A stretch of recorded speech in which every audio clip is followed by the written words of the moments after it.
I would like to welcome you to this second webinar of European Network of Dental Education. My name is Jan Prudensberg Thomsen, and I'm the chairman of ENDE. Before we start the webinar, I would like to use a couple of minutes explaining what European Network of Dental Education is about and what we are offering. The treatments required for our patients today is getting more and more complex. More patients are having a natural dentition, even in a high age, and the demands of the result, both functionally and aesthetically, are increasing. To be able to offer the right treatment is therefore of crucial importance to make a proper treatment plan. That often requires that you need to work together with other specialists, such as oral surgeons, orthodontists, periodontists, prosthodontists, and so on. You have to work interdisciplinary. And this is exactly what ENDE is about. Some of Europe's best specialists and lecturers have joined forces and have founded European Network of Dental Education. On this international platform, we will offer modules where you will get the needed knowledge to be able to make a proper treatment plan. On this slide, you can see the basic steps needed to perform the best treatment plan. From the crucial data collection to the right diagnosis, which is necessary to be able to determine a probable prognosis. Our first modules will take place in Denmark and start in the beginning of October this year. It consists of 2 sessions. The first session is 3 days in the beginning of October, followed by the second session, which is 2 days in January 2026. You will not only have some of the best lecturers throughout the program, you will also try out your new knowledge to preparing a treatment plan of a given case in groups and have it presented and discussed at the second session at the module. Please visit our website after this webinar by scanning the QR code that will be shown at the end. Here you will be able to see a detailed program of the modules offered with dates, location, and price. And at the moment, there is even an early bird offer on the website. On our website, you will also be able to see the recording of the first ENDE webinar from April and get more information about the upcoming webinar on the 10th of September, where the presenter will be Dr. Tidou Mankou from Windsor and London. With this, I would like to give the word to our moderator of this evening's webinar, Professor Nitzan Bichacho. Please. Good evening, everybody in Europe. Good day, everybody in America and South America and Canada, and very late night for those in the Far East. I would like to welcome you to our evening event. And without due notice, I would like to present first our gallery of panelists. We can just bring them on the screen. And I will start with our orthodontist, Kristin Hemistordýr from Iceland. I think that those of you who attended the previous webinar already met her. Then we have for the perio insights, David Nissan from Paris. Then we will have, as a prosthodontist, Klaus Gottfredsen from Copenhagen. The endo will be dealt by Simone Grandini from Siena. And then we have Vincent Fermer from Geneva to give his insights when it comes to the dental technology of the case. So today, the presenter is a dear friend, Stavros Pelikanos from Athens, Greece.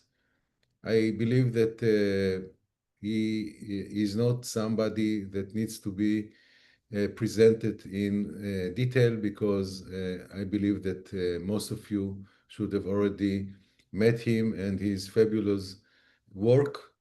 And Stavros, please come on stage and let's start. Thank you, Nitzan. Good evening or good morning, everybody, wherever you are. I see that we have already over 200 participants, and let me share my screen. Um, just let me know if you are able to see my screen. We're fine. That's perfect. So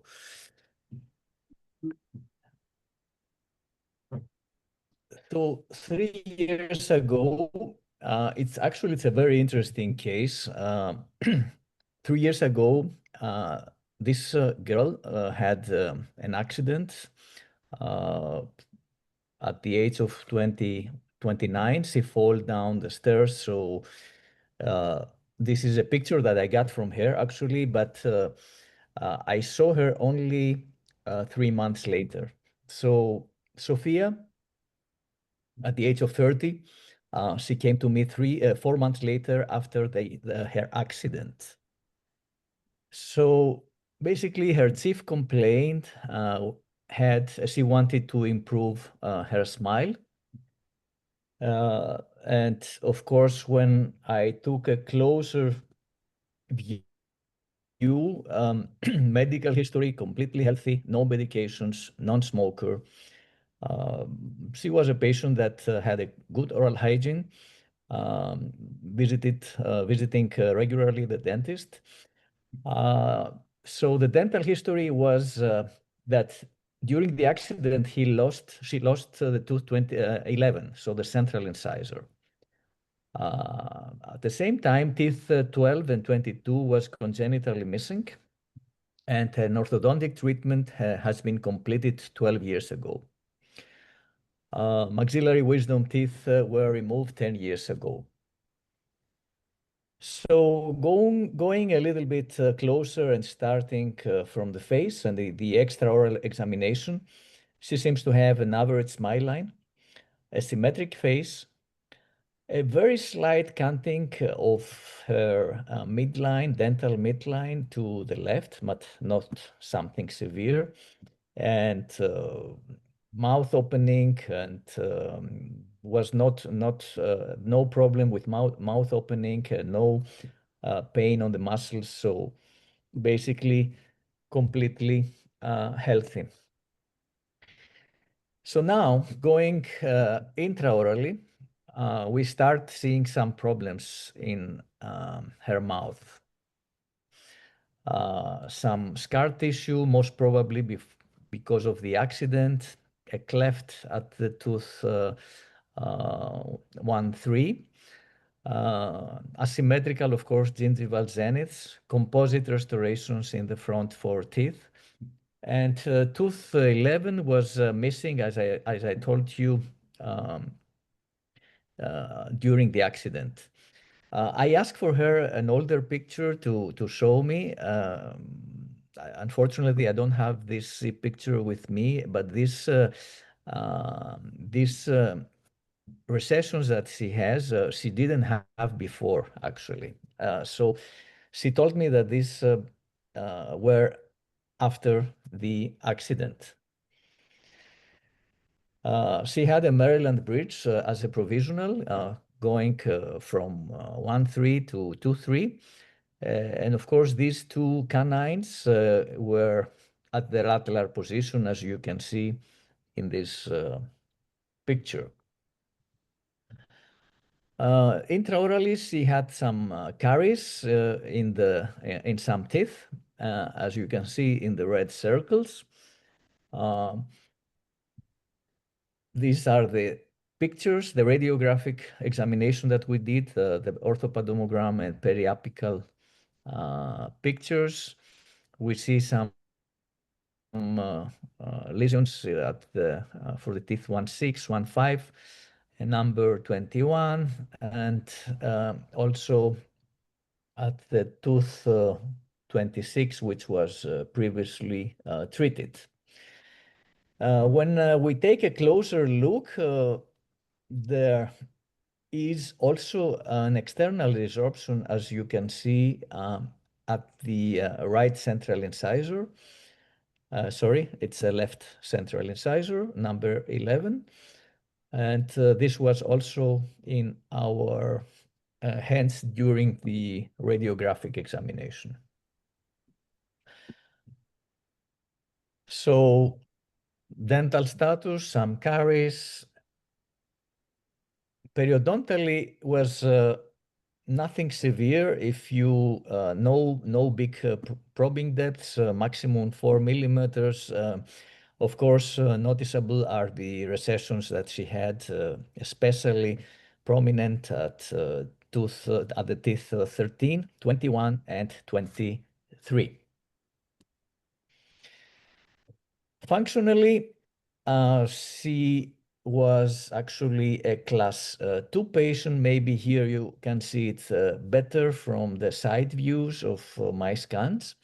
Overbite and overjet within the normal limits, between 3 and 4 millimeter in the static, and no premature contacts in excursive movements with group function, canine and first premolar guidance, both sides during lateral movements. So these are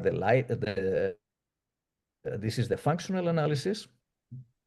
So diagnostically, in the diagnosis, we have a average smile line, a localized gingivitis, missing teeth 11, 12, 22, 18, and 28.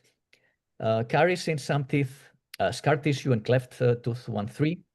Recession more prominent, as I told you, in the 2 canines and the central incisor. 26 was previously endodontically treated with asymptomatic apical periodontitis. And 15 and 16 had the pulp necrosis and together with asymptomatic apical periodontitis. 21, the central incisor had the pulp necrosis due to trauma, asymptomatic apical periodontitis, and a resorption, which we can call an external inflammatory root resorption.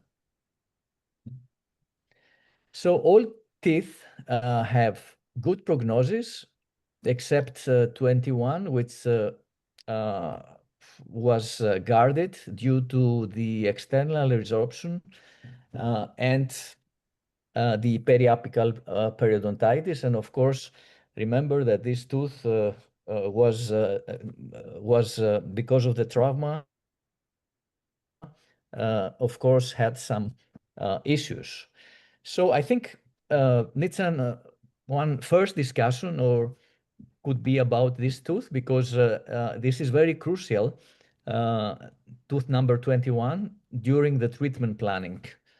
So we should make this question mark either positive or negative. Either we finalize, we come up with a good prognosis for the central incisor or with a bad prognosis. So I think the first poll could be done here. So the question is, would you keep number 21 or no?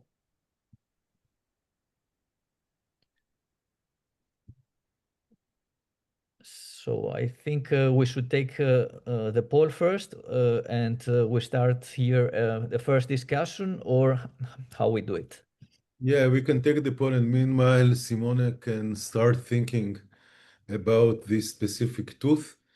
Let's first see the poll results, and then you can tell us what are your thoughts about the prognosis of that tooth. Oh, Wow. 50-50. 50-50. Yeah, that's interesting. So, Simone, will you help us? Which direction to take? We cannot hear you. Yes, you have to unmute yourself. No, I think that you need to be unmuted by Christian. Yes. Now he unmuted me. Yeah, I think that's Nitzan. First of all, we already had another webinar, and there was another tooth with resorption. So I think you do it on purpose with me, but that is absolutely fine. So as you know, there is a classification back in 2004 about internal resorption. Remember that this tooth was extracted at the end, so many people are a little bit affected from the first webinar. Yeah. But in this case, I think the resorption is slightly different, because here, if you follow there are a couple of articles that are quite standard and important for that. One in 2004, the other one by Patel in 2018. This is evidently a class 2, which means that there is a resorption, but it's not so invasive as it could be.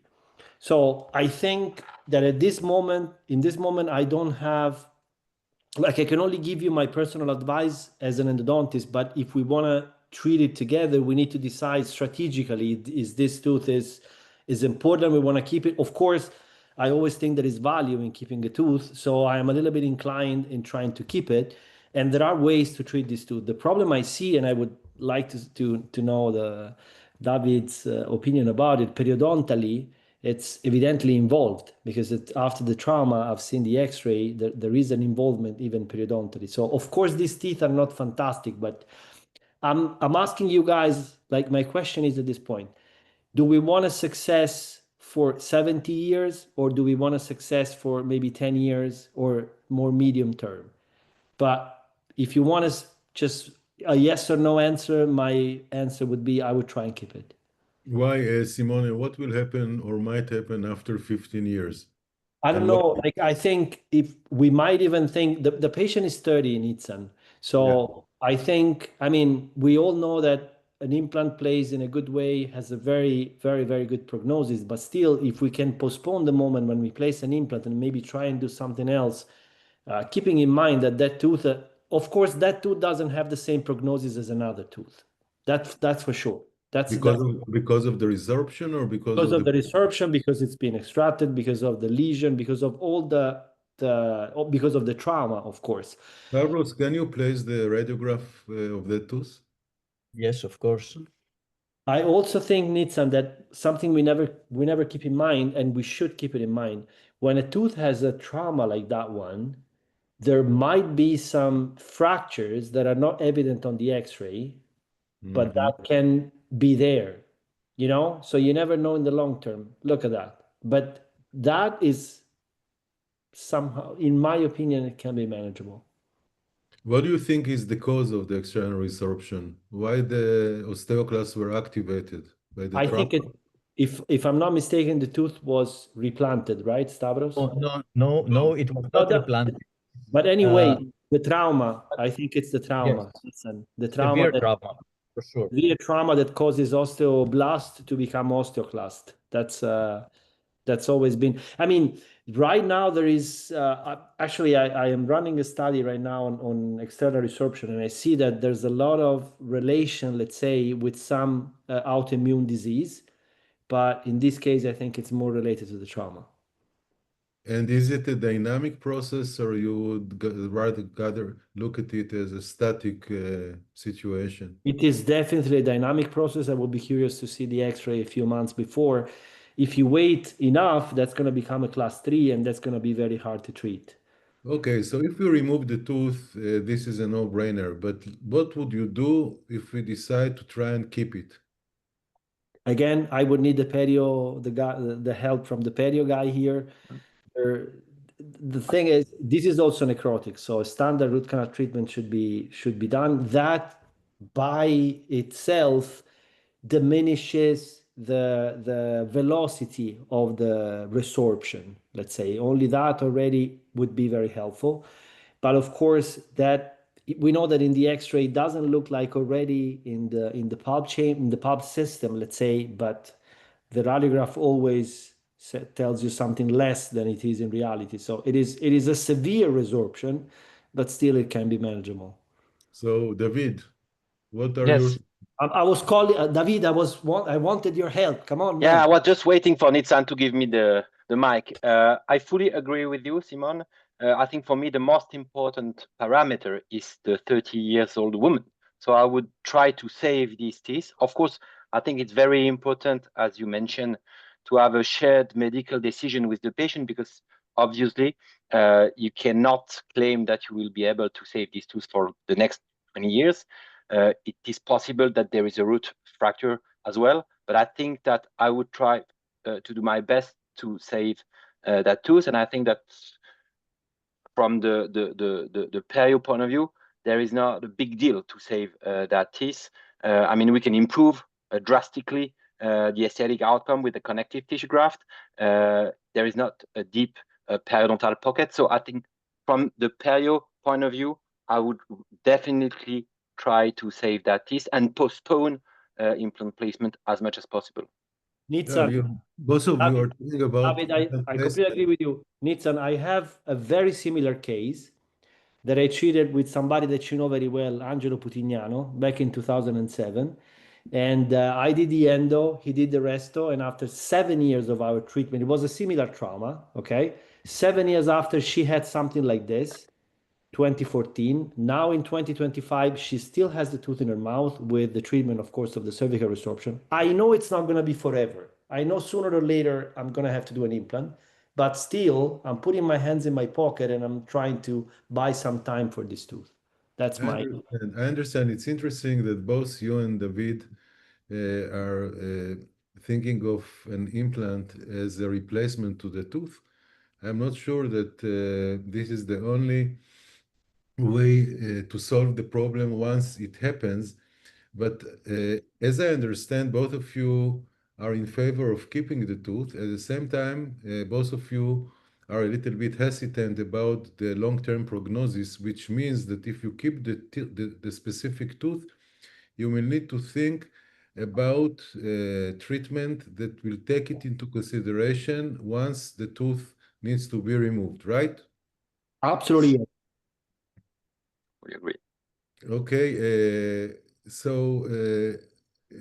Stavros, as I understood, it's a little bit tricky when we talk about teeth that were moved to another location, to another site. So we are talking now about two canines that became lateral incisor, right? Yes, exactly. This was happened 10 years ago when she did the ortho. So basically, the treatment, they decided to move the canines in the lateral position, which is, as you very well know that is very big problem to handle this prominence of the canines. Prosthetically, it's extremely difficult. So, and especially these canines, which are really, really prominent. So, I see also here some problems. But I agree with David, since there is no periodontal involvement, which is means that my probe did not reach the resorption. That's a good sign. On the contrary, in the first session that you had, where Stefano presented his case, there Yes. was a periodontal involvement. Yes. So these are two completely different situations. So I would definitely also would try, especially in a young patient like this, to save the tooth. That is without saying. So this is my opinion. So when you were relating to the lateral excursions, and you mentioned that the canine and the first premolar were taking place in the contacts, were you referring to the lateral, which is originally the canine, and the first premolar, or were you referring to the two premolars? No, I was referring to the lateral, which is the canine, and the first premolar. Okay, so this is a situation where the canines that are now in the sides of the laterals take place in lateral excursions, and they hit the opposing dentition, which might be the canine and the first premolar, or even the laterals, the lower Yes. lateral, right? Yes, yes, Klaus, exactly. do you think that there is any problem with that for long term if these teeth remain in place? Before I go to Christine and ask her, what does it mean if we want to replace them originally in their site? I think that it's of course a major problem with the mucogingival recessions, and that we have of course to discuss. But we have also a huge number of patients where the canines are orthodontically removed or placed in the lateral tooth position, and if the morphology of these canines are good, it can be a nice result. But I think, as also mentioned by Stavros, that the major problem here is that the prominence in these cases are very huge. So it's maybe not the best prominences, but it can be difficult to see. When we looked at the X-ray, it looked as there was a lot of composite at both of the teeth. So I think it could be possible actually to create something if we could combine it with mucogingival surgery. Yeah. So this means that if we leave them in place, you think that prosthodontically there will be a solution for that? I think there will. Christine, what does it mean if Stavros decides to retrude those teeth posteriorly? Are you talking about distalizing them? Yes, distalizing them. Yeah. I think that's, this is we talk about the class 2 case because the molars are in a class 2, but basically it's a class 1 case. It's just because of the missing teeth that you see the molars in that class 2 position. I think it's, I would never try to move those teeth back in order to, I think that's, the occlusion is quite good as it is, but I don't know if it's probably because of the accident and the scar tissue that we have this on tooth 1-3 replacing 1-2 in that position. The gingiva is not aesthetically acceptable, but and also the composites. I think this is something that needs to be worked on aesthetically. But as an orthodontic case, it's a class 1 case, and I wouldn't change much. Vincent is here. Yeah, I'm here.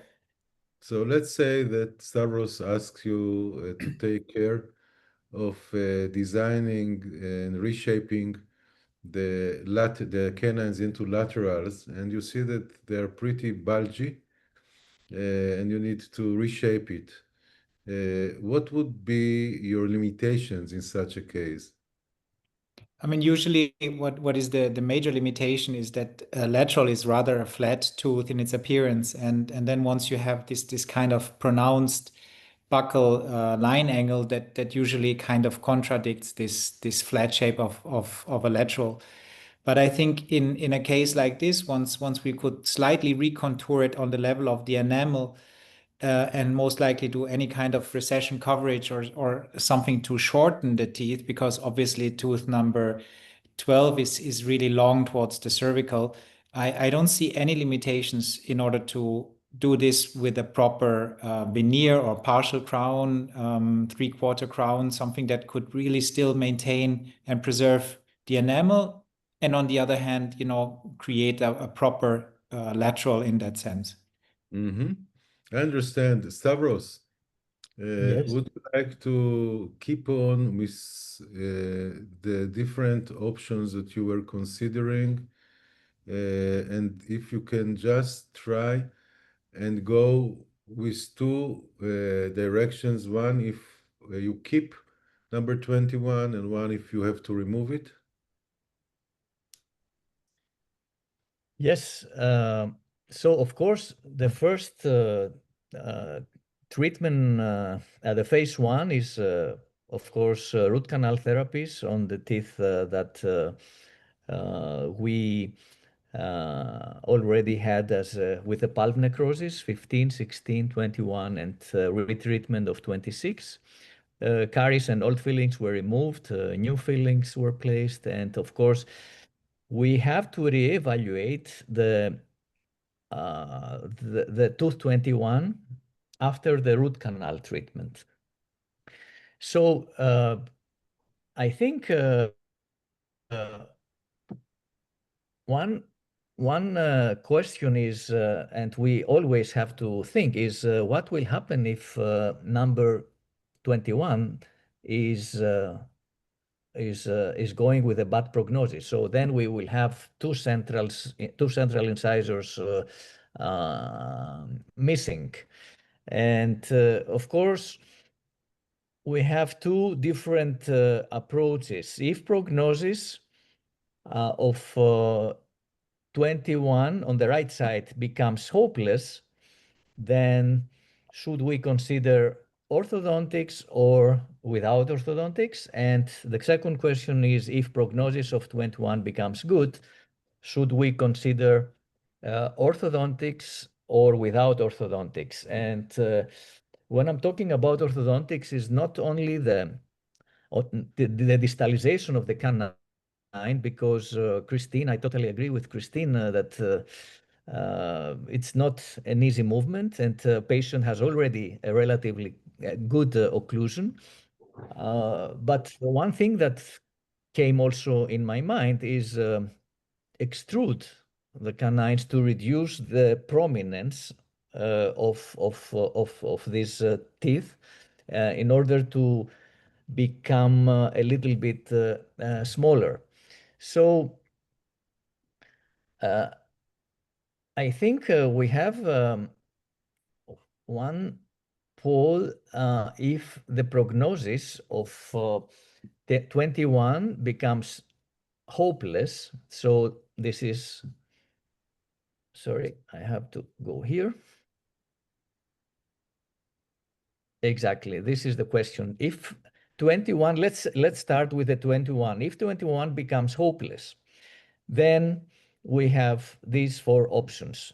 A bridge from 13 to 23, which will be a 4-unit bridge, 2 implants, 11 and 21, or 1 implant with a cantilever, or mesialize the two canines and go then with cantilevers or 2 implants for the lateral position. So this will be, I think, another poll. Let's in case that we have 21 hopeless with extraction. Maybe now we can go to this poll for these 4 different solutions. So again, if we extract 21 and we have no central incisors, what would be the option?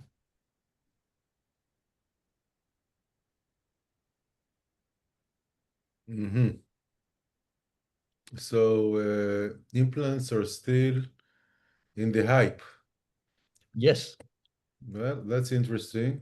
That's interesting because from a prosthodontic point of view, thinking about the long prognosis of fixed partial denture, whether it is between 13 to 23, or if you mesialize the canines into central position and cantilever it bilaterally, it's much easier. And I believe that when it comes, when we know that it comes to submerging implants in the aesthetic zone on the premaxilla due to continuous eruption of the natural dentition, then it can save us many problems. But still, as we can see, implants are the first choice. And Klaus, what do you think as a prosthodontist about it? If you have to remove 21 and you're left with 2 missing central incisors and 2 canines in the position of the laterals? Yeah, I think both treatments are possible. Actually, we have, there are several possibilities, but if we talk about making bridges from 1 tree and 2 tree, that could be with cantilevers as proposed or as a 4-unit bridge. I think it could be possible, but we still have the problem, especially with 1 tree. So if we should go into orthodontic treatment, I think actually it's a problem that it's retroclined actually. So I could have a question to Kirsten whether it could be possible to change the position actually of 1 tree as the only orthodontic treatment, because that I think is a challenge to manage. I think that when we look at our results with implants in the as a replacing the central incisors, I think it is possible now. We don't know so much about the bone, because I think we have lost a lot of bone. So I think we need to have a rebuild of bone also. So it also depends on what the patient will go into of surgery in the area. But I think that we can have relatively nice results also with a good prognosis with the implants. So I think that both things would be possible. I think the opinion of the patient and also what she wants, of course, a very nice results, and also a results with a good prognosis. I think we can obtain it in both situations. But I would like to hear about, Kirsten, what do you think about only to make orthodontics of one tree, for example? Would that be possible to change the inclination of that tooth? That'd be too much, yeah? Are you talking about extruding or changing the inclination? It was more to, because it is protruded, you know, it is retoclined in a way, and that is also the reason that it's very prominent. It's not only, I think, the composite. Because that could, of course, be nice also when you have to make mucogingival surgery, that it's not so convex, but you could have it more concave, or you could change the inclination of the tooth. Then I think we could change the morphology by reshaping the tooth actually prosthetically.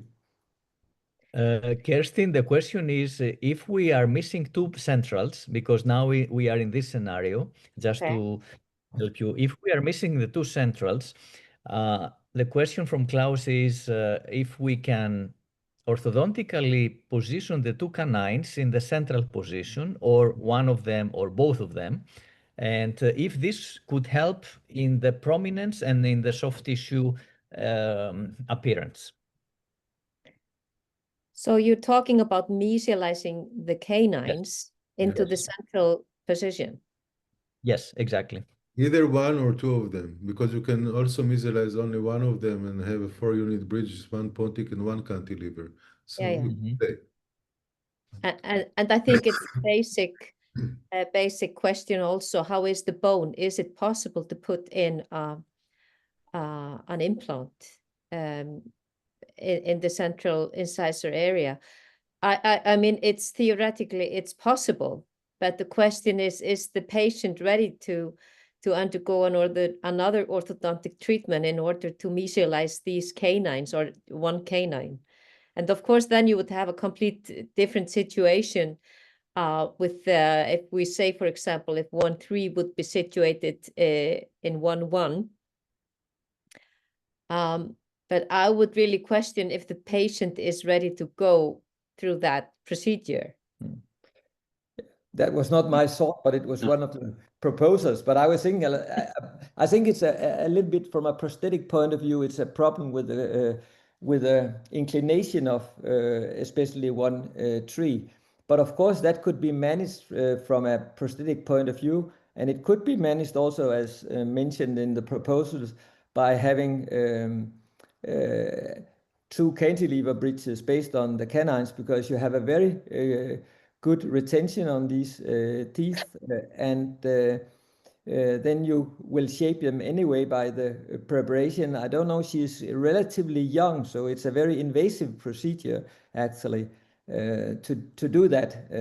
I think it can be difficult, as mentioned by Vincent, only to stay in the enamel. You know, I think that will be very, it will not be adhesive, it will be very non-adhesive procedures, but it would be possible also to have a nice results. There will be space for it. I think also that you had a horizontal and the vertical overbite of 3 to 4 millimeter, and when I looked at the incisors in the lower jaw, there was not so much wear actually. So it indicate that she is not protruding the mandible so much. So it seems that the forces at the central incisors is not so high, and that is one of the reasons that I would not be so afraid of cantilevers. But you know, the most secure one would of course to make a bridge, a 4-unit bridge, but it could also be cantilevers as proposed. I think both is possible. But then, Klaus, if I may, if we are talking cantilevers, we would only talk about basically crowns with a cantilever. We were not referring to resin bonded bridges, and I think this could be also a very nice transitional approach, that we have the canine as a great anchorage, and then we would do actually a mesial resin bonded bridge for the central. Yeah, that is a possibility, but it is when you have to reshape the canines, then I think you have to be a little bit more invasive. Then you Yes. can do both. If you only make a resin bonded bridge, that we have very nice results also with resin bonded bridge as cantilevers, but then we don't reshape Yes. the case. We I have think actually also see when we do it in patients with orthodontic pre-orthodontic treatment, then we sometimes see when it's from the canine that it rotates actually, so it can be more difficult to have it stable. yes, if we're talking about cantilever, I would prefer the canine in the central position, because to make the canine central is easier than to make the canine lateral. That's right. But on the other hand, if you have cantilevers on the laterals, they hit the lower canines. This is not the ideal, I would say, situation for long term. So we need to think also about occlusion, which teeth are in contact with the opposing teeth. But I would like to ask David, if you have to remove number 21, would you remove it and try at the same time to preserve the ridge, or would you remove it, wait, and then build it up? Just a small comment, because I think this might be important for the audience. I think that Klaus was asking to Christine about the possibility to move only tooth 1, 3 in a palatal position, because if I see correctly the image, we can see that the root is toward the buccal. So I know that this is very demanding for the ortho, but sometimes it is possible to retrocline in the palatal direction only the root, in order to improve the soft tissue condition and to improve the prognosis of a soft tissue coverage.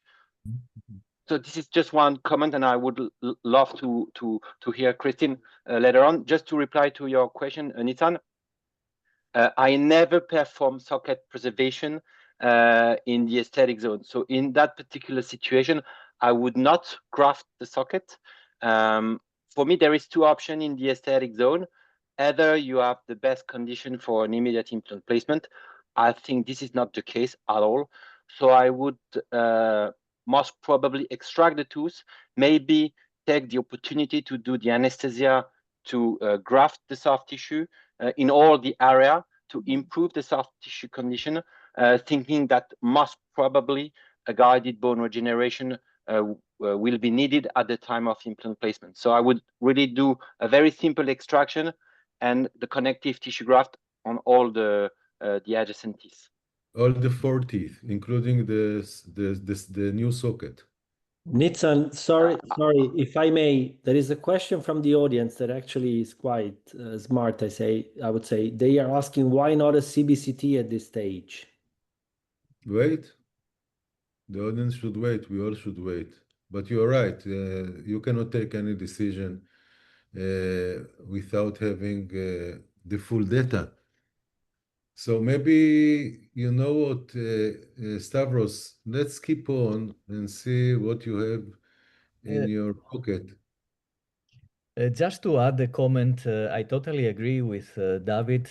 I also wouldn't do socket preservation here if I extract 21. But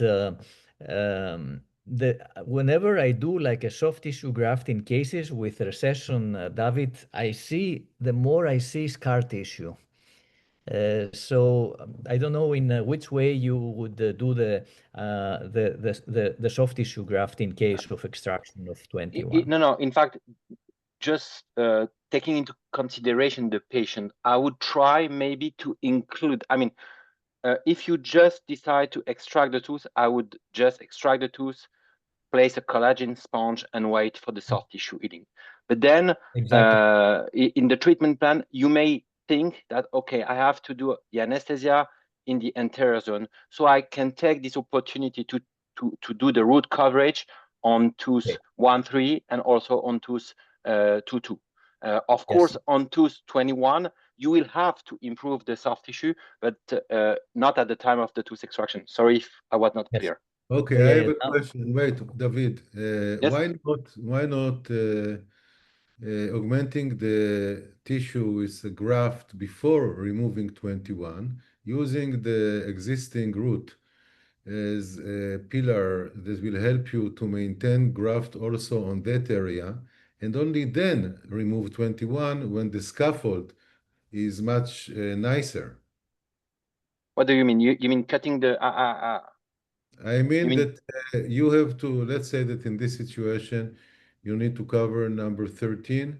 You need to thicken the tissue there. You already have one pontic on number 11. So if you are going to remove 21, you can make odontoplasty to the root, make it much flatter, and augment with connective tissue graft that part, although you know that later on you're going to remove it, but then you're going to remove it when the scaffold is in a much favorable situation.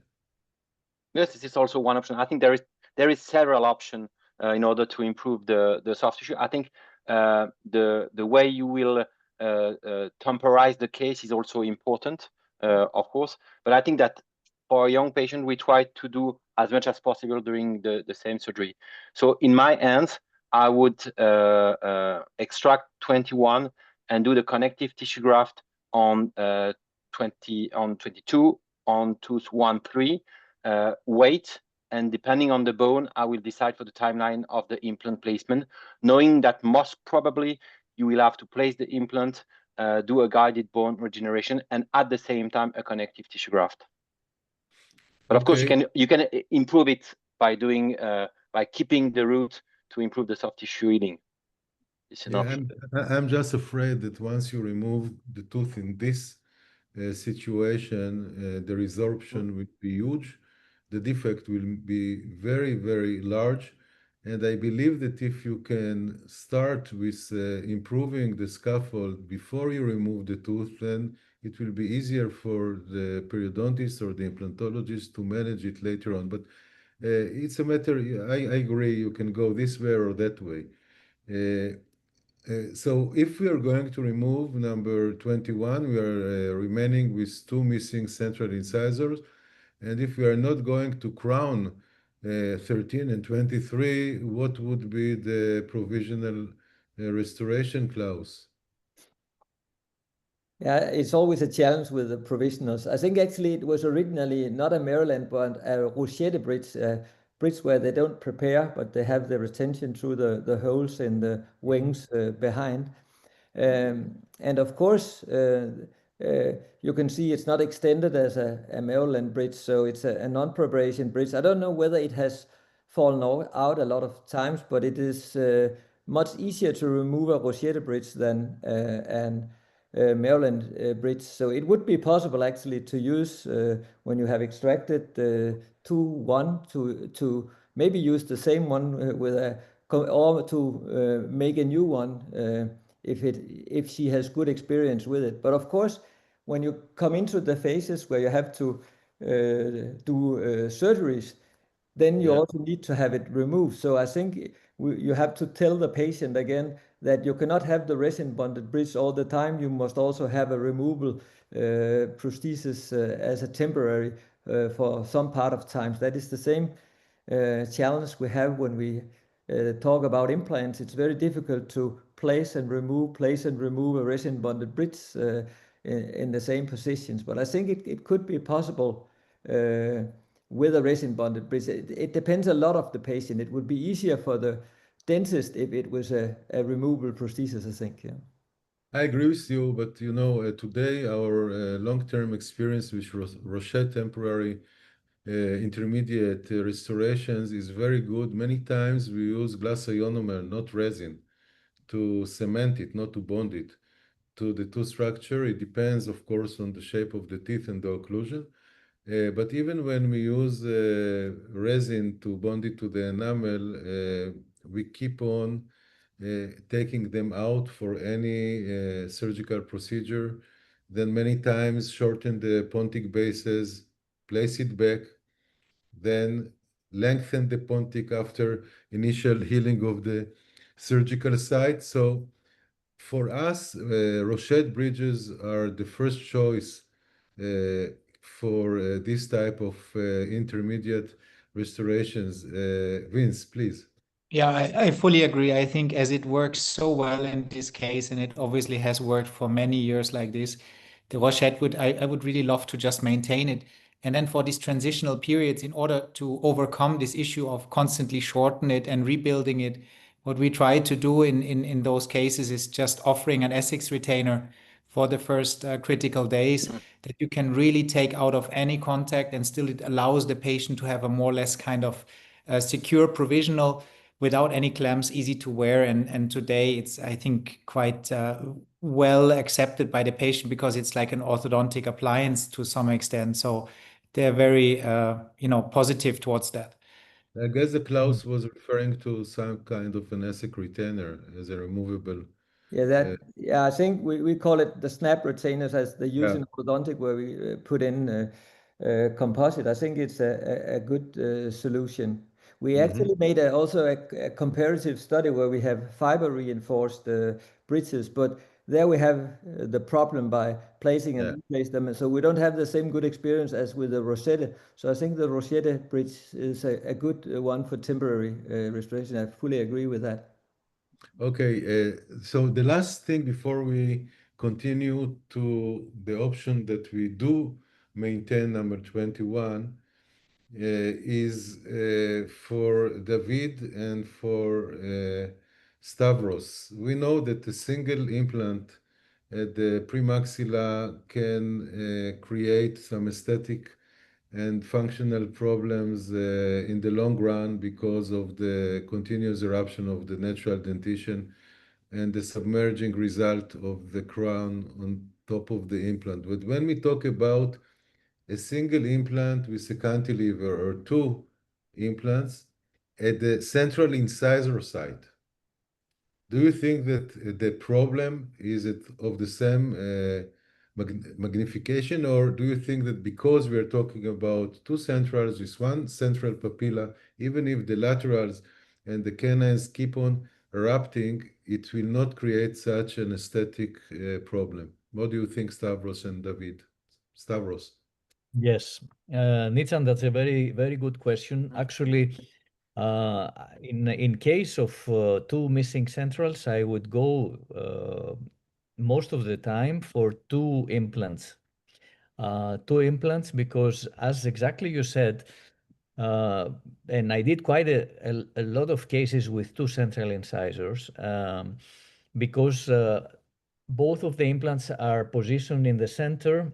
We don't have these problems so prominent throughout the years. So even with continuous growth, we have absolutely symmetrical the problem left and right. So it's in the two centrals. So in my opinion, that wouldn't be a big problem in the case of two adjacent implant in the central position.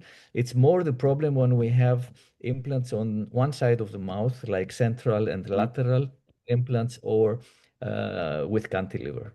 That's my opinion. David? Yeah, I would agree. I would go for two implants, two narrow diameter implants. I think this a game changer as well nowadays in our practice to reduce also the guided bone regeneration extent, at least. And I think that we try to look at the face sometime of the patient because we have, I think there is some publication on this topic as well, so that when there is long face patient, the risk of aesthetic complication down the road is more important. But with two central incisor, we have seen less problem than, for example, on a lateral incisor alone. So I would go definitely for two narrow diameter implants in that case. Narrow diameter, you mean which platform? 3 or 3.5. 3.5. No, 3, because the aesthetic, the prosthetic solution are less extent, and so 3.5. And what about 3.8? Is it okay? Yes. Okay. So in general, we know that we would like to use the narrowest implant possible that will still maintain the strength, but we let the surrounding bone and the mucosa be at the maximum volume, right? This is the... Okay, Stavros, let's continue. Let's say that we do maintain number 21. What are the options then? So,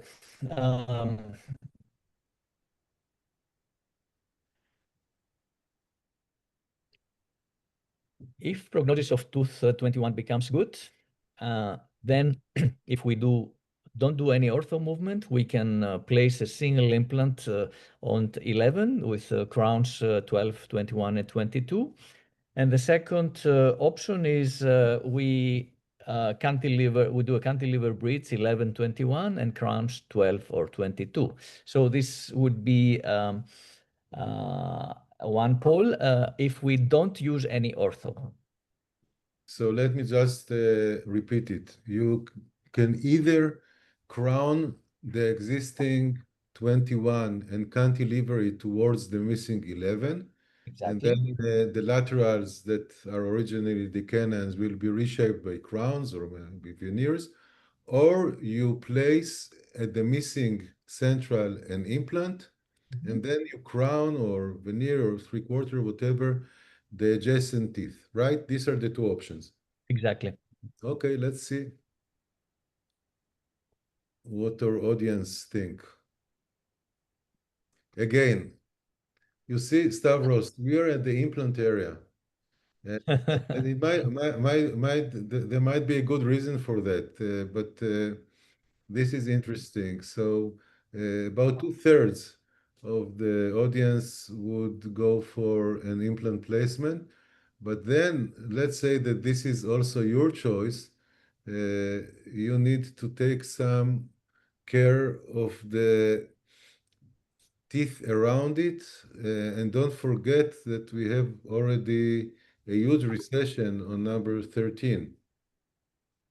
Exactly. Exactly. This we have already discussed. So we go to,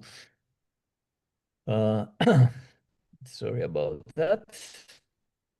It's about an implant consideration. I mean, I don't know if we go here now or we go to the perio. Nitzan, what do you want? Well, Simone asked before about the CBCT, so let's have a look at the slice. If we're going to place an implant on number 11, right? This is site of number 11.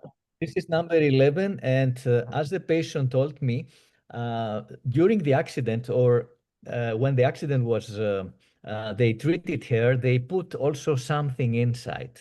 So she didn't know what was it, and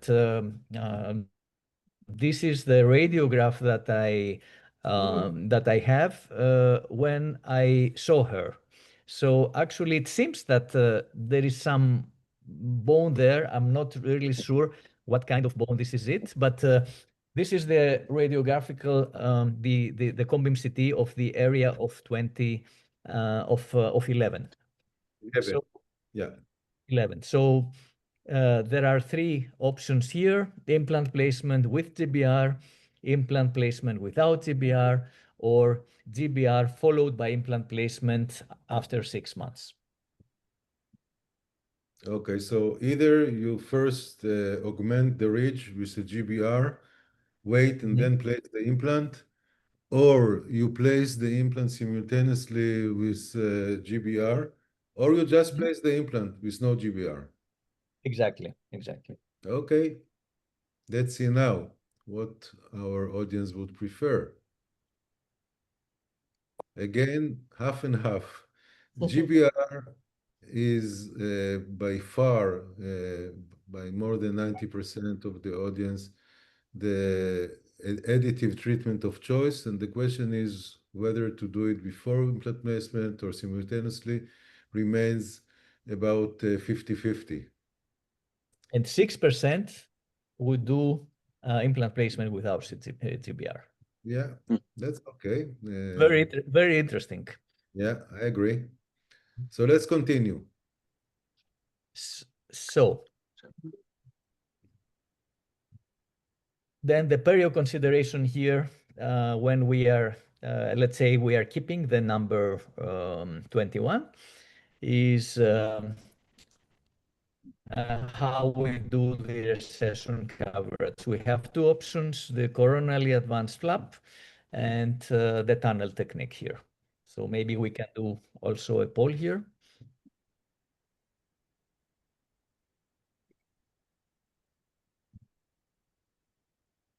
I don't know, maybe David has another option. David will talk soon. Let's see first what the audience would choose. To go with coronally, yeah. Okay, 50. again, it's 50-50. You know, this is the main problem of democracy. When 50, Oh, then wow.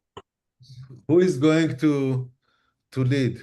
David, No, you are just for the first one, for the first poll, if you may, I think to help the people taking the decision, I think we have. I mean, not everybody knows it today, but we have to place the implant in a prosthetically driven position. So, if we are able to do it during the first surgery, I think it's not necessary to do two surgery. So for me, the first question is, am I able to place the implant in a correct 3D position with sufficient implant primary stability? If the answer is yes, then I would place the implant, look at my bone after implant placement. If there is threads exposed, then I will go for a GBR. And I think that in that particular case, nowadays we know that the thickness of the bone on the buccal aspect is less important than what we think in the past. So I think that I would take this opportunity to do a connective tissue graft at the same time. Coming back to the second pool, I would most probably do an envelope technique on tooth 21 and 22, whereas I think on tooth 1-3, maybe a coronally advanced flap would be required, because if I look at the tissue, there is a lot of square tissue, and I think that it might be difficult with an envelope technique to get sufficient soft tissue mobility to obtain the root coverage. And I would think also that the wall technique, when you suture the connective tissue graft on the periost, would be a benefit in that tooth. So maybe I would mix an envelope on 21 and a coronally advanced flap on 1-3. But you would go simultaneously with the implant placement and the graft. Anyway, I mean, this is for if I need to place the implant on 11. Yeah. But I think it's difficult to do everything in the same surgery. Then that's why I think if I have to do this case, maybe you have to improve the soft tissue first, and then place the implant with the guided bone regeneration, with or without the connective tissue graft if still needed. Okay, I just wanted to make it clear that you are right, but also I believe a little bit wrong regarding the importance of bone surrounding the implant. We are talking usually about the implant head, and then whether it is bone with very thick mucosa or just mucosa, we always would like to have minimum of 3 millimeter thickness on that area. But we don't talk about the importance of bone more apically, because there you need bone to retain your implant. The thickness is not so important as long as the implant is being anchored in the bone. But about the neck, the head of the implant, the thickness of the tissue or the combined tissue of bone and mucosa are of great importance. Do you agree? No, I would say that today I think that there is a lot of publication like Spray in 2000, Nora and coworker in 2018 that have claimed that if you have less than 2 millimeter of buccal bone thickness, you might end up with aesthetic complication. But I think that these publications were based on implant where you have this cauterization. And nowadays with modern implant, and you know this better than me, most probably, I think we can avoid this bone loss on the buccal aspect. And at the same time, we have a lot of publication. I think about the publication from Martina Stefanini, also Zuercher, I think she's based in Zurich, and they have shown that despite very thin buccal bone thickness, as long as you do a soft tissue augmentation, it's possible to have long-term aesthetic outcome. So I strongly believe that nowadays 3-4 millimeter of buccal bone thickness around the neck of the implant is not required as long as the soft tissue augmentation is performed. Yeah, but this is exactly what I said. I said Okay, that that's good. you need to have the volume of the tissue that Yes. will be 3 millimeters or more, and it's not important if it is combined of bone and mucosa, or more mucosa and less bone, or even sometimes no bone at all. But you have a thick mucosa, and we know it Yes. from Iñaki Gamborena, from Uli Grunder, or Stefano. Okay, great. So look, Stavros, the panelists and the audience think that it might be advantageous to place the implant if you can anchor it in the existing bone, and then look and see maybe you need to GBR it or not. And about the connective tissue grafts, it's up to your decision, the timing of doing it. Yes. So, of course, timing is important. We can do all-in-one surgery, or we can do stage approach, root cavalier, GBR, or implant and not at the same time. So, shall I continue? Yes, please. With the... Yeah. Okay.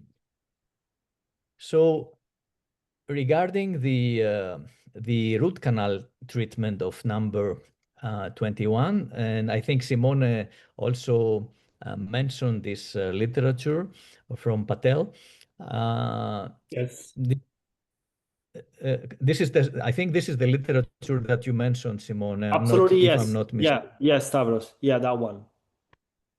I would say we were really lucky by only doing the endo, the root canal treatment, that we have a reduce of this lesion, of this external resorption.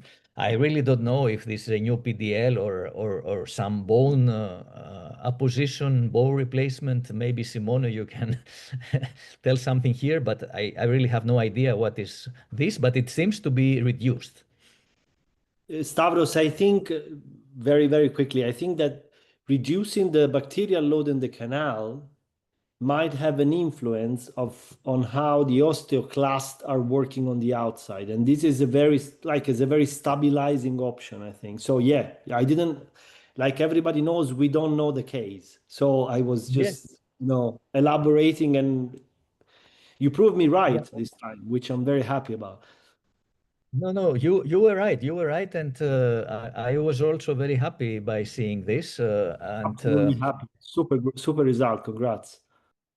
Also, the patient was very happy that we didn't have to extract. And of course, every time that we are starting a case, we do the 2D smile design. The 2D smile design is very important for me, not only to impress the patient, but we need to also to evaluate the length of the new teeth. We need also to see the papilla height and the proportions, because it's very important that at the end of the day, we need to see what is visible, feasible, and what not. So visualization of the case is very important. So about the ortho movement, we have now softwares that we can move the teeth, we can separate the teeth from the bone, and we can do different kind of movements like canine distalization or canine extrusion in order to visualize. Again, I like to visualize the solution. So oftentimes I use software to visualize the treatment options. The treatment that we also chose in this case is no ortho. And of course, what I like to do is always give the final design to the case. Either it is a single central incisor or it is a full mouth case. I always give the final design, and this is something that we did also in this case. This is the additive snap mockup. So this is the design, a little bit bigger, so more additive. And the case we did together, the surgical part we did together with my good friend Venci Stankov from Bulgaria. And of course, we also visualized in the same software the root reshape that we have to do. And this is something that we need to have. It's not that we just take the bar and we make the root reshape. We need to visualize and we need to know how much we do. And this has to be also together with the bone, as you can see here. Again, it's a visualization of the root reshape above the bone and the future grafted area. And also at the same time, we are visualizing how far is the pulp, because we don't want to do the reshape or any reshape without knowing the distance on the execution. So as you can see here, number 1.3 was 0.9, the 2.1 is 0.5, and the 2.3 is 0.8. But the 2.1 and 2.3 are at the root level or at the CJ level or more coronal? At the root. I'm talking now only at the root level, because we need to place also the connective tissue graft, and we need some space for the connective tissue graft. So now I'm talking only about the root level. Good. Okay. So for those you know me, I like to place also one-time abutment on my implants. So and this is also very helpful that we are placing the connective tissue graft on the titanium that we are never removing. So this is the connect abutment, approximately 2 millimeter, and then this is the treatment plan. Connective tissue graft, which is lying on the deep zone on the abutment. And we did this visualization and the surgery together with Venci. So basically, this is the visualization. And going to the surgery, this is the snap mockup, where we are marking the desired length of the tooth, also cervically and apically. For me, it's as David said, it's not so important the bone that is in front of the implant. Is more important the morphology of the bone. So if we have a triangular bone, there is absolutely no problem, most of the cases we have, to place the implant a little bit deeper to avoid to do GBR. So whenever me personally, I have a triangular bone, which means the basis is more wide, I prefer to place the implant a little bit deeper in order to avoid unnecessary GBR procedure. And of course, in all of these cases, we are using one-time abutment, which we are transforming a bone level implant into a soft tissue level implant. Sometimes this is 2 millimeter, 3 millimeter, or 4 millimeter. In this case, we place the implant 5.9 millimeter deeper than the clinical crown. And going to the surgery, some small video of the root reshaping that we did. So we did basically everything one time. The patient had only one surgery. This is the root reshape. And Implant placement, I was really surprised that the bone quality was really good. So we could place fully guided 3.9 millimeter by 11, if I remember correctly, fully guided.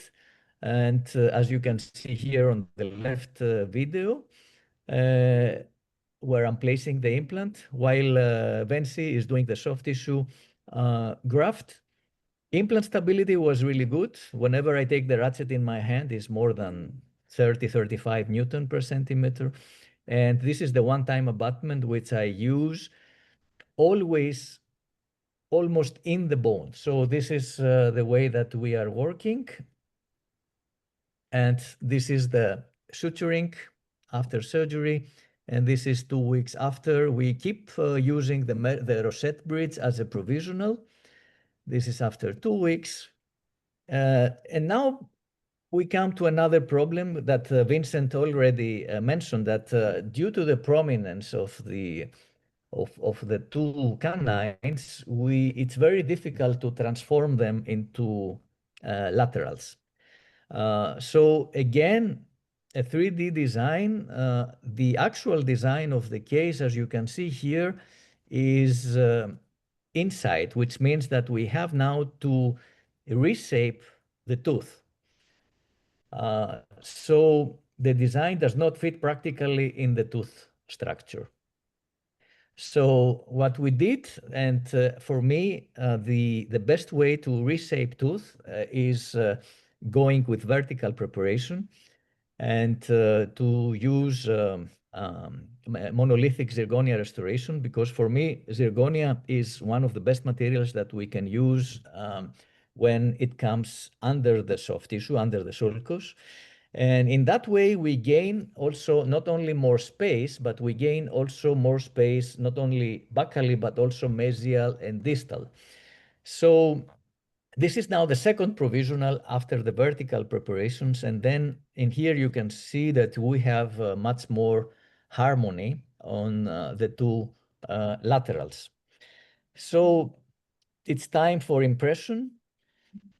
We did digital impression. What I do is I am placing the first cord, the 000, and then I'm putting the provisionals again back in place with blue M, hydroxyl peroxide. I keep them for 5 minutes there.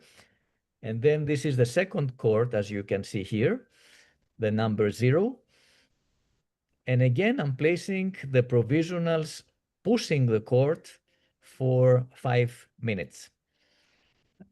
And you do it because it's a vertical prep, so it's much Exactly, more difficult to exactly. set. You can do it by the Exactly. way, filling up the provisionals with Expasil. Yes, It gives that's you a very a nice result as well. But very, place the cord. The cord needs to be placed at the bottom of the sulcus. This is very important. very clever. Also, Nitzan, this is a good option. I haven't thought about it. So this was the digital impression, and this is the scan of the implant. And another very important thing about the vertical prep is if you can see the papillas, that we can really push in a way that we gain more height. So in this case, as you can see also here in this impression, that the way we push the papillas is really, we can do it only with vertical preps. I know Vincent is very curious what material we used here. So the material that we used is zirconia, monolithic zirconia. And this is at the time of the delivery. You see very nice emergence profile of the implant. Again, this is not the implant, this is at abutment level. I always work at abutment level. I never work on implant level. And these are the two laterals. And this is the delivery of the implant crown.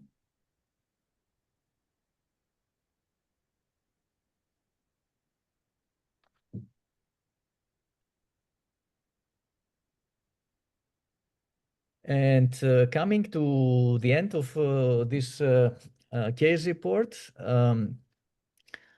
I believe that the combination of vertical preparation, again, this is monolithic zirconia with 3D staining made by my lab technician in-house, Vaso Rizu, with whom I work already 20 years together. And we didn't invent the wheel. Actually, I think Nitzan is already almost 30 years ago, he was talking about cervical contouring concept, not only on implants, but also on teeth. So the only difference, Nitzan, in this, because, you know, for me, whenever we think that we develop something that's not true, it's somebody else that has done this before. And I need to mention these very good publications that at that time you did it in the analog workflow, but now we are doing this in a digital way. So again, coming to the end of my presentation, this is after 1.5, 2 years, the radiographs before, after 2 years. I want to say that again, David, you were very right. It's not how much bone we have in front of the implant. And another thing is that it's not the implant so important, but for me, it's the deep zone. How much bone, soft tissue we have buccally of our abutment in the deep zone. This is for me the very, very crucial. And in this case, as you can see, we have like 4.9 millimeter of tissue in front of our abutment.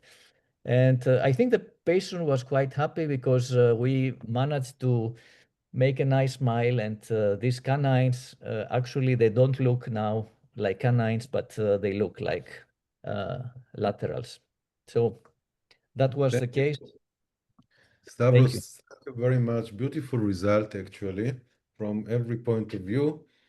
We have 5 minutes to sum up the discussion on what Stavros chose to treat the patient.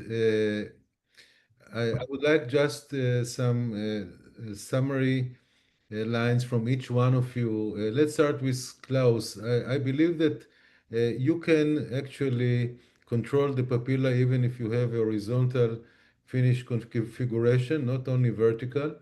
But I do agree that when you go vertically, especially with BOPT, which is deep to the tissue, once you create a smaller volume of the root, this is replaced by a volume of the new attachment that happens there.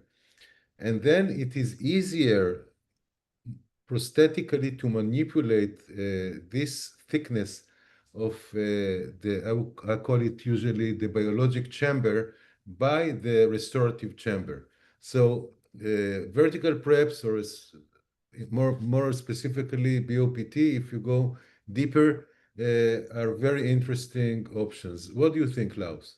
Yeah, I think it's a very illustrative example you have here, very nicely performed, you know. I think early on we would call it over-contoured crowns, because you use the crowns actually to push the mucosa, and you have done it very nicely. One of the problems we sometimes have had with these monolithic zirconia is that when we make vertical preparation, the margins of the zirconia should be very, very thin. So you need a very skillful technician to have such a thin preparation, to have a good fit in the marginal area and not have gingival inflammation. But it seems that it is possible, and the technique will be better today. And I think that you have succeeded very much in this case, I think. So I think it is very, very nice. I also think another thing which is important is the implant. When you place it so deep as you do, then it is necessary to have a very narrow abutment in the neck area, and maybe have it a little bit concave, not to compromise the biology there. and that you have obtained very nicely in this case too. So you build it up. You have a kind of a ridge lab, and that is necessary not to disturb the bone. And I think that was very nicely performed.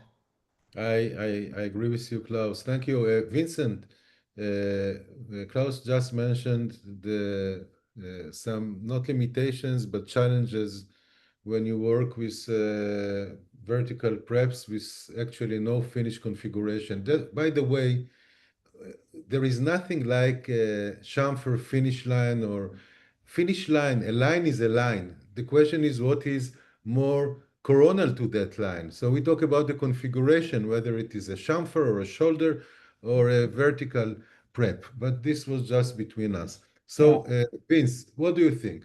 I mean, first of all, Stavros, congratulations, fantastic case, and the execution also on the dental technician side is really phenomenal.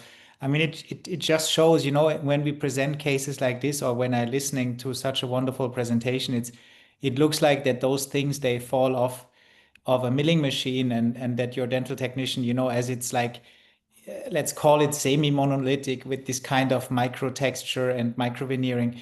But there is a ton of knowledge that has to be transferred and shared with the dental technician in order to define the actual finish line, whatever you want to call it.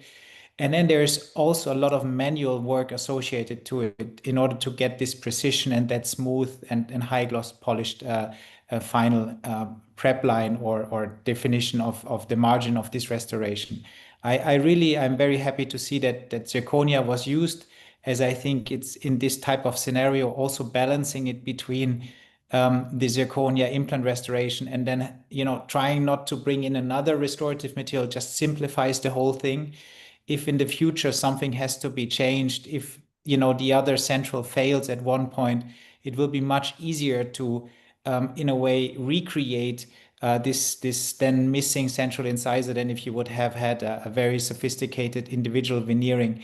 So I'm very pleased to see this, and congratulations to your dental technician. But what I want to say, that really there's two things that are very important to me. This vertical prep, it's not about execution as much as it is about understanding the concept. So when you want to do this as a restorative team, you have to bring on your dental technicians in order to avoid kind of mistakes that are generated and created by the laboratory.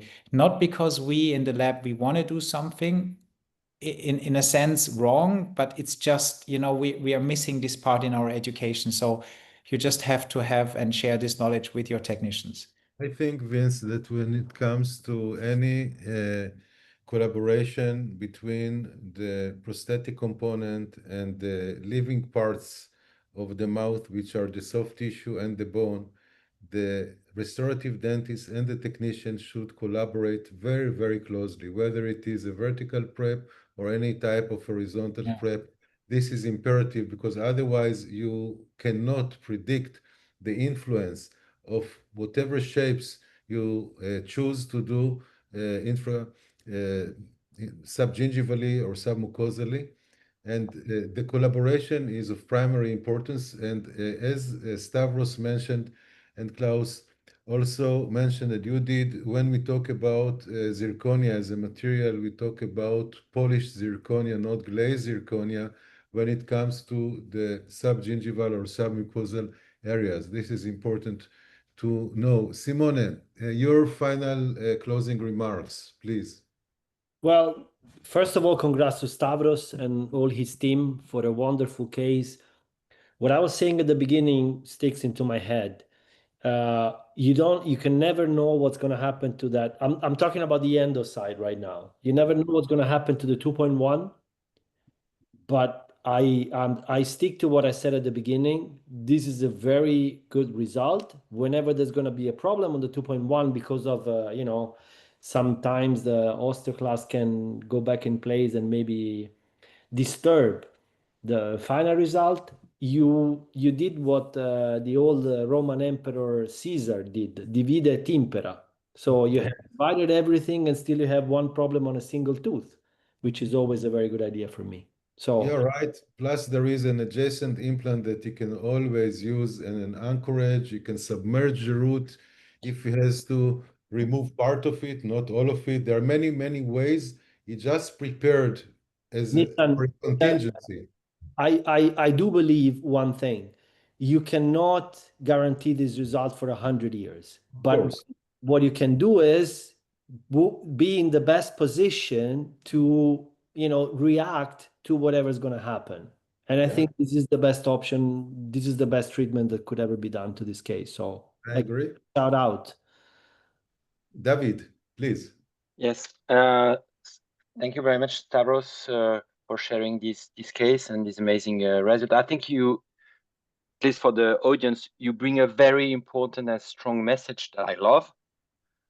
Give a chance, always give a chance to the tools, to the teeth. And of course, I mean, this is very important for us. It's the shared medical decision. I mean, you have to have this discussion with the patient because, of course, down the road, after 5, 10 years, 15 years, there might be some issues with the 21. But still, I think it's very important because nowadays there is so much things about implants. I mean, saving teeth is a very, very strong message. So I really love this case. One very small and quick comment. I think that for the audience, if you want to follow Stavros' case, I think you have to take the whole concept together, because I can see nowadays a lot of implant placed very deep because the people want to do immediate implant placement. If you place implant in a deep apicocoronal position, then you have to follow the whole concept, and particularly to transform the bone level implant to a soft tissue level implant. This is, for me, of primary importance because you may have some biological complication down the road if you do not follow the guidelines shared by Stavros tonight. David, if I may, thank you very much for your nice words. If I may say that what we already discussed in the EAD last week, the companies should follow a little bit the trends. And since we have a lot of implants and there's a trend to place the implant a little bit deeper the last couple of years, the company should follow with abutments because, unfortunately, the companies do not follow this concept. And the abutments are usually kind of wide, as Klaus already said. No, they change.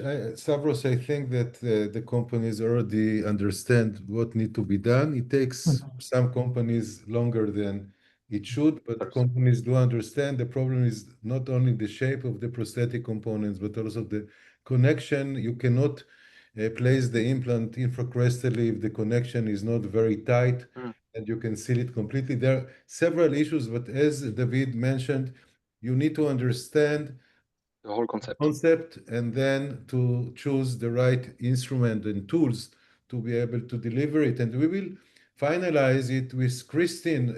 I'm sorry, but there was not too much of ortho in the actual treatment, but I would love to hear your comment on the execution.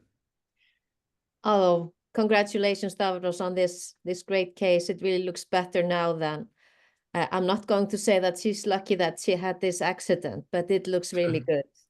But one thing I would just like, in order to answer Klaus's question from the beginning, that we always have to remember if we have an implant and a provisional crown, we can do very simple orthodontics by placing a bracket on the adjacent tooth and using the implant with a provisional crown, screw retained, as anchorage. And you can make so simple things that might be complicated if you don't have an implant as an anchorage. But this was solved in another way in this case, and I think that's it was beautifully done. But I would like to end by saying, like all of you, we have to fight for teeth. We have implants to replace missing teeth, but we don't. We have to fight for teeth number 1, 2, and 3. I agree, and I think that we need to understand to accept the fact that most of our treatments will fail. Sometime we just need to try and postpone the failure as far away as possible, because nothing is forever, and we need to understand and to always prepare for contingencies once something fails.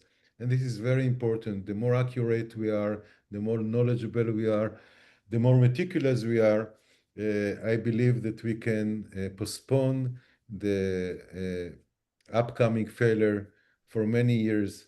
And this is very important to understand for all of us. I would like to thank you very much, all the panelists, David, Simon, Vince, Christine, and Klaus. To Stavros, congratulations. I think that you deserve applause from everybody who was watching this webinar. And I would like just to remind the audience about our next webinar. I believe that we will be able to see it on the screen now, the date and the presenter. So let's place the QR code of the information. Anyway, One moment, please. I have to remove my virtual background. Well, it's okay. Remove it. No hidden secrets here. So we are going to have, if I'm not mistaken, Tiduman Ku from Windsor as the next presenter. Fabian, can you enlarge? Yes, sure. Oh, that's great. Okay. So we're talking about September the 10th, same time. Different panelists, maybe. The presenter, as I said, will be Tiduman Ku, if I'm not mistaken. And you can just take your handies, your cell phones, and take a picture of this QR code that will lead you to all the info. Thank you very much, everybody. Have a great night in Europe. Have a great day in North and South America. And I hope to meet you all very soon. Ciao. Ciao, Nitzan. Ciao. Thank you so much. Ciao.